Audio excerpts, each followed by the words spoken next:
ನಮಸ್ಕಾರ ಸ್ನೇಹಿತರೆ, ಪೃಥ್ವಿ ಯೂಟ್ಯೂಬ್ ಚಾನೆಲ್ಗೆ ಸ್ವಾಗತ. 2015ರಲ್ಲಿ ನಾಸಾ ಕಂಡುಹಿಡಿದ ಮಂಗಳ ಮತ್ತು ಗುರು ಗ್ರಹದ ನಡುವೆ ಇರುವ ಗುಪ್ತ ಗ್ರಹದ ಬಗ್ಗೆ ನಿಮಗೆ ತಿಳಿದಿದೆಯೇ? ಹೌದು, ಇದು ನಮ್ಮ ಸೌರವ್ಯೂಹದಲ್ಲಿಯೇ ಇದೆ. ಈ ಗುಪ್ತ ಗ್ರಹದ ಬಗ್ಗೆ ಕೆಲವು ವಿಷಯಗಳನ್ನು ತಿಳಿದುಕೊಳ್ಳುವ ಪ್ರಯಾಣವನ್ನು ಪ್ರಾರಂಭಿಸಲು ನೀವು ಸಿದ್ಧರಿದ್ದೀರಾ? ಇಂದು ನಾವು ಮಂಗಳ ಮತ್ತು ಗುರು ಗ್ರಹದ ನಡುವೆ ಇರುವ ಗುಪ್ತ ಗ್ರಹದ ರಹಸ್ಯವನ್ನು ಬಹಿರಂಗಪಡಿಸಲು ಪ್ರಯಾಣಿಸುತ್ತಿದ್ದೇವೆ.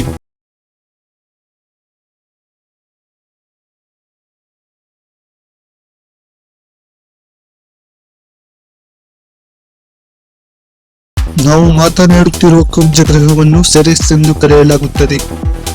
ಇದು ಮಂಗಳ ಮತ್ತು ಗುರು ಗ್ರಹದ ನಡುವಿನ ಕುಬ್ಜ ಗ್ರಹದ ಪಟ್ಟಿಯಲ್ಲಿರುವ ಅತಿ ದೊಡ್ಡ ಕುಬ್ಜ ಗ್ರಹವಾಗಿದೆ. ಇದು ರಹಸ್ಯಗಳಿಂದ ತುಂಬಿರುವ ಆಕರ್ಷಕ ಜಗತ್ತಾಗಿದೆ. ಇದನ್ನು 1801ರಲ್ಲಿ ಇಟಾಲಿಯನ್ ಖಗೋಳಶಾಸ್ತ್ರಜ್ಞ ಗೈಸೆಪೆ ಪಿಯಾಜೊ ಕಂಡುಹಿಡಿದಿದ್ದಾರೆ.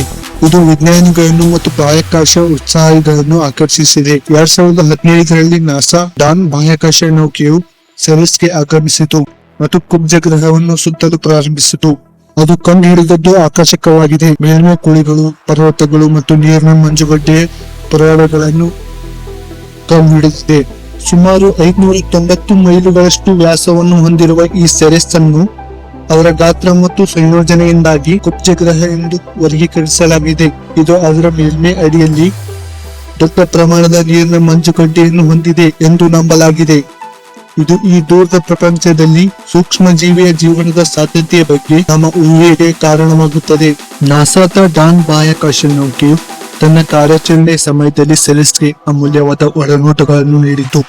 ಅದರ ಮೇಲ್ಮೈಯ ಬೆರಗುಗೊಳಿಸುವ ಚಿತ್ರಗಳನ್ನು ಸೆರೆ ಹಿಡಿತು ಮತ್ತು ಪ್ರಕಾಶಮಾನವಾದ ಕಲೆಗಳು ಮತ್ತು ನಿಗೂಢ ಕುಳಿಗಳಂತ ಜಿಜ್ಞಾಸೆಯ ಭೂವೈಜ್ಞಾನಿಕ ಲಕ್ಷಣಗಳನ್ನು ಬಹಿರಂಗಪಡಿಸಿತು. ಆದರೆ ಸೆರೆಸ್ ಇನ್ನೂ ನಿಗೂಢ ಪ್ರಪಂಚವಾಗಿದೆ. ವಿಜ್ಞಾನಿಗಳು ಇನ್ನೂ ಅದರ ಪ್ರಕಾಶಮಾನವಾದ ತಾಣಗಳ ಸ್ವರೂಪ ಮತ್ತು ಅದರ ವಿಶಿಷ್ಟ ಲಕ್ಷಣಗಳ ಮೂಲಗಳನ್ನು ಅರ್ಥ ಮಾಡಿಕೊಳ್ಳಲು ಪ್ರಯತ್ನಿಸುತ್ತಿದ್ದಾರೆ. ಇದು ನಮ್ಮ ಸೌರವ್ಯೂಹದಲ್ಲಿ ಇನ್ನೂ ಬಹಳಷ್ಟು ಅನ್ವೇಷಿಸಲು ಇದೆ ಎಂದು ನೆನಪಿಸುತ್ತದೆ.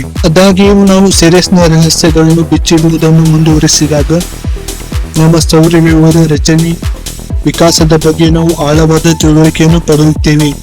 ಮಂಗಳ ಮತ್ತು ಗುರು ಗ್ರಹದ ನಡುವಿನ ಕುಬ್ಜ ಗ್ರಹವನ್ನು ಅನ್ವೇಷಿಸಲು ಈ ನಂಬಲಾಗದ ದಂಡಯಾತ್ರೆಯಲ್ಲಿ ನಮ್ಮೊಂದಿಗೆ ಸೇರಿಕೊಂಡಿದ್ದಕ್ಕಾಗಿ ಮತ್ತು ನಮ್ಮ ವಿಡಿಯೋವನ್ನು ವೀಕ್ಷಿಸಿದ್ದಕ್ಕಾಗಿ ಧನ್ಯವಾದಗಳು. ಬ್ರಹ್ಮಾಂಡದ ಅದ್ಭುತಗಳ ಬಗ್ಗೆ ಹೆಚ್ಚು ಆಕರ್ಷಕ ವಿಡಿಯೋಗಳಿಗಾಗಿ ನಮ್ಮ ಚಾನೆಲ್ ಅನ್ನು ಸಬ್ಸ್ಕ್ರೈಬ್ ಮಾಡಲು ಮರೆಯಬೇಡಿ.